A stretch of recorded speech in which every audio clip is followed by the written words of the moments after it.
Batikang trainer na si Robert Garcia may reaksyon sa pagyayabang ni Terence Crawford na kaya raw niyang patulugin si Manny Pacquiao kahit prime pa niya. Pero unahin muna natin ang update sa UFC ngayong araw mga boss.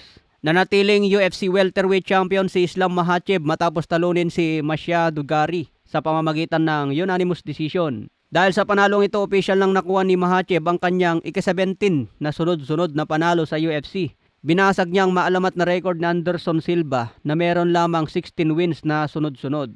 Kaya hawak na po ngayon ni Islam Makhachev ang makasaysayang pinakamahabang win streak sa UFC. May record na siya ngayon na 29 wins at may isang talo. Yung talo na yan nakuha pa niya noong 2015 kontra Adriano Martins. Pero matagal na yun mga boss, malaki nang nag-improve kay Islam Makhachev.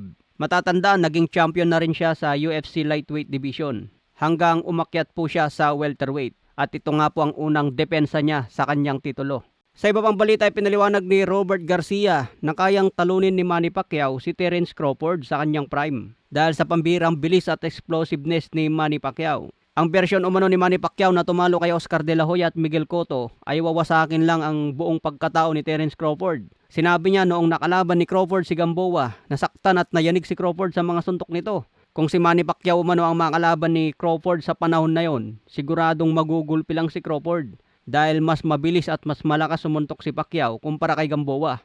Pero sinabi naman ni Robert Garcia ang prime ni Terence Crawford ay baliktad dahil nakikita niya ang prime ni Crawford noong tinalo niya si Errol Spence at si Canelo Alvarez dahil ito lang umano ang tinalo niya na malakas. Kaya sinabi rin ni Robert Garcia na yung tumalong Crawford kay Canelo, siguro kaya raw niyang talunin si Manny Pacquiao. Para kay Garcia, wala daw makakahigit kay Manny Pacquiao dahil nag-iisang 8 Division World Champion. Sa record na ito raw ang naghihiwalay sa kanya bilang GOAT. At ang isa pang nagustuhan niya kay Pacquiao ay mahal daw siya ng mga fans. Kahit saang lugar daw magpunta si Manny Pacquiao, hinahangaan siya ng maraming boxing fans, hindi lang dito sa Pilipinas. Kaya ito ang isang nakakabilib umano sa isang greatest champion. Yung kaya kang mahalin ng mga boxing fans kahit iba't ibang lahi. Kaya ito raw ang level na naghihiwalay kay Manny Pacquiao kumpara sa ibang greatest champion. Sa iba pang balita, bakbakan nga po ni Davis Smooth Criminal versus 3 times national champion. Kitang-kita nga po dito sa laban mga boss, binaklas lang ni Davis Smooth Criminal itong 3 times national champion. Si Davis Smooth Criminal po yung naka-blue ang helmet. Kitang-kita po natin yung mga fake niya, yung jab. Jumajab sa ilalim at ibabaw, no? Kaya mahirap ma-predict ang tirada nito. Tumitira din siya ng body shot mga boss. Combo, maganda yung mga fake niya. Bag straight, talagang alug ang ulo, no? Inawat ng referee dito mga boss eh.